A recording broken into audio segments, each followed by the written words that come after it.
오늘 말씀은 우리가 잘 알고 있는 탤런트의 비유입니다. 여러 가지 메시지가 있겠지만 제일 먼저 생각해 볼 수 있는 것은 작은 것에 충실하라입니다. 하느님께서는 처음부터 큰 것을 맡기지 않으신다는 거예요. 우리가 살면서 자주 하는 착각 중에 하나가 이런 짜잘한 게 아니라 좀 큰 일을 하면 잘할 수 있을 것 같은데, 작은 일은 잘 못하지만 큰 일은 잘할 수 있다는 착각. 그런데 중요한 것은 일의 크기가 아니라 일하는 사람의 태도거든요. 태도가 준비되어 있지 않으면 큰 일을 맡게 될수록 위태로워질 겁니다. 작은 일을 잘 해냈던 경험과 최선을 다하려는 태도 없이 큰 일을 맡게 되면 큰일입니다. 멋진 클래식을 듣고 와서 피아노를 잘 치고 싶다. 처음부터 베토벤 소나타를 칠 수는 없어요. 피아노를 처음 칠 땐 바이엘, 상건, 한홍부터 시작을 해야 됩니다. 손가락 음계 연습부터 차근차근 해야 됩니다. 야구공을 멋지게 치고 싶다면 당장에 그럴 수는 없고 지루하게 폼 연습부터 스윙 연습부터 하는 게 기본입니다. 기본이 튼튼해질 때 멋진 연주도 가능하고 홈런도 칠 수가 있어요. 더 큰 인생을 살기 위한 가장 기본적인 것에 우리는 충실해야 되는 겁니다. 미래는 준비된 자의 것이다 라는 말 있죠. 우리가 성공하기 위해서는 두 가지가 있어야 하는데, 먼저 하느님께서 좋은 기회를 주셔야 됩니다. 또 하나는 내가 준비가 되어 있어야 해요. 그래서 하느님이 기회를 주실 때 그거를 잘 잡아야 한다. 하느님께서 나에게 만나게 해주신 좋은 사람들이 있다면 그들이 내 곁에 머물게 할 줄 알아야 된다는 거예요. 그냥 스쳐가는 사람이 아니라 평생 함께 머물 수 있는 사람으로 내가 대하는 거. 그런 사람이 복 있는 사람이겠죠. 복 있는 사람이란 다른 게 아니라 하느님이 주신 은혜를 그냥 흘려보내지 않고 그 은혜가 내 삶에 머무르도록 하는 사람일 겁니다. 그럼 살면서 나는 하느님이 은혜가 없다라고 느껴진다면 은혜가 없는 게 아니라 은혜가 머물도록 하지 못했다는 것이겠죠. 살다 보면 물질의 은혜도 주시고 사람에 대한 은혜도 주시고 내가 하는 일에 대한 은혜도 주셔요. 그런 은혜를 머물게 하기 위해서는 내가 준비가 되어 있어야 한다. 톰 피터스라는 경영학의 대가가 있습니다. 이분 책도 많이 내신 분인데 이분 책에 뉴욕의 어느 잘 나가는 식당 이야기가 나옵니다. 변두리고 외지고 별로 사람들이 다니는 길목도 아닌데 또 주변에는 식당이 또 많아요. 유독 그 식당에만 줄을 섭니다. 맛이 엄청 좋은가? 친절한가? 물론 맞는데 주변 식당들도 다 그랬다고 합니다. 그 식당에는 또 다른 특별함이 있었다. 톰 피터스는 그 비밀을 화장실에서 찾았어요. 사람이 엄청 많이 쓰는 화장실인데 늘 눈부시게 깨끗했다고 합니다. 이게 옛날 얘기라서 지금처럼 화장실이 깨끗하지 못했고 아주 더러운 곳이라는 인식이 있을 때였는데 왜 이 식당은 화장실부터 깨끗하게 했을까? 화장실을 통해서 손님들에게 메시지를 전달하고 있는 거예요.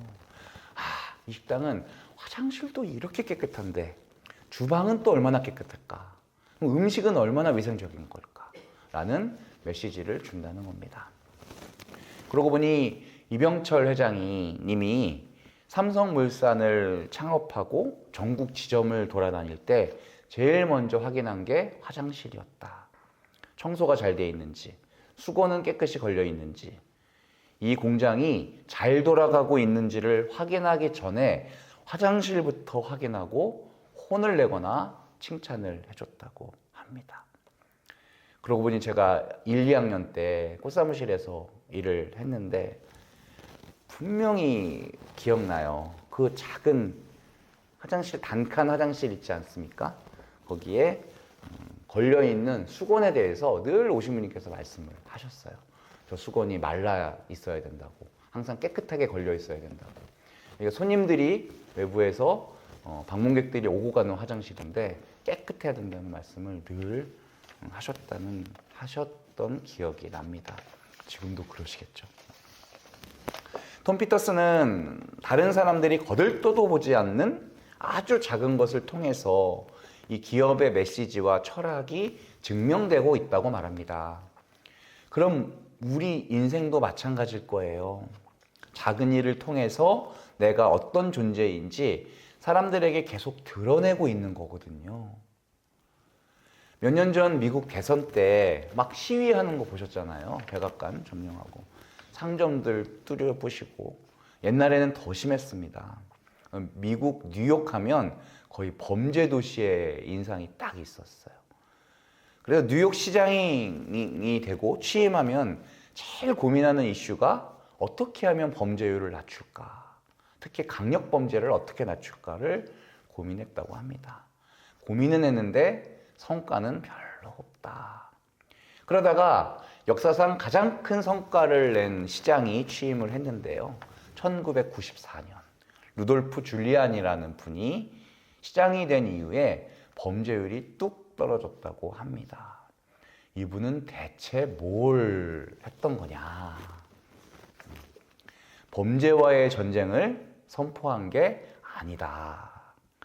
아주 작은 것부터 단속하기 시작했어요. 제일 먼저 한 게 쓰레기 버리는 거 단속. 그는 이렇게 말했습니다. 빨간불일 때 횡단보도를 무단으로 건너는 사람을 막을 수 없다면 강도도 막을 수 없다. 그러면서 경범죄를 단속합니다. 살인이나 마약 같은 강력범죄가 아니라 벽에 낙서하는 거, 무임승차하는 거, 이런 사람들에게 싹 다 벌금을 매기고 처벌해요. 처음에는 사람들이 우습게 봤다고 합니다. 중요한 게 뭔지 모른다고? 이런 말들 가뿐히 무시하고 밀어붙입니다. 그러니까 얼마 지나지 않아 강력범죄도 줄더라. 사람들에게 메시지를 준 거예요. 작은 범죄도 이렇게 철저히 처벌을 하는데 강력범죄는 얼마나 엄할까. 그런 생각도 했겠지만 법에 대한 태도가 달라졌을 거예요. 강력범죄까지도 점점 줄면서 사회가 변화되더라. 작은 것이 왜 중요할까? 작은 것을 통해서 그 사람의 중심이 드러나기 때문입니다. 내게 지금 맡겨진 일이 큰일이 아니더라도 나에게 주어진 중요한 사명이라고 생각한다면 최선을 다할 수가 있다. 그 사람이 결국에는 더 큰 일을 감당하게 된다. 아담과 하와는 하느님께서 너 요것만 따먹지 마 라고 한 명령 그거 하나도 제대로 못했어요.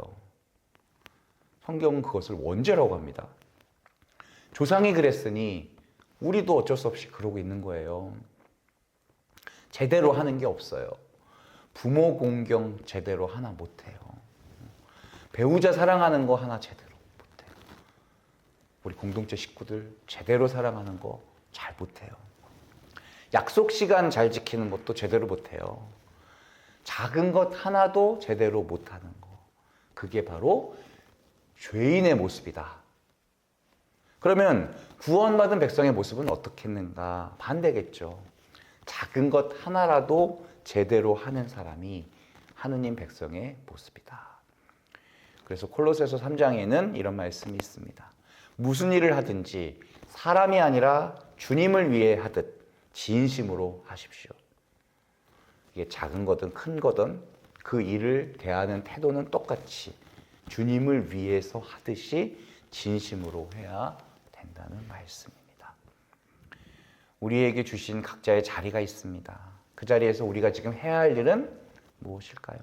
더 큰 것을 맡겨주십시오가 아니라 지금 맡겨주신 것, 지금 할 수 있는 일에 최선을 다하는 것이 우리가 할 일입니다. 하나님께서 원하시는 것은 작은 성실함. 결국 그것이 떨어져서 큰 열매를 맺는다는 것. 그 말씀을 기억하면서 큰 일을 맡게 되는 거룩한 한 주 되시기를 기도합니다. 아멘.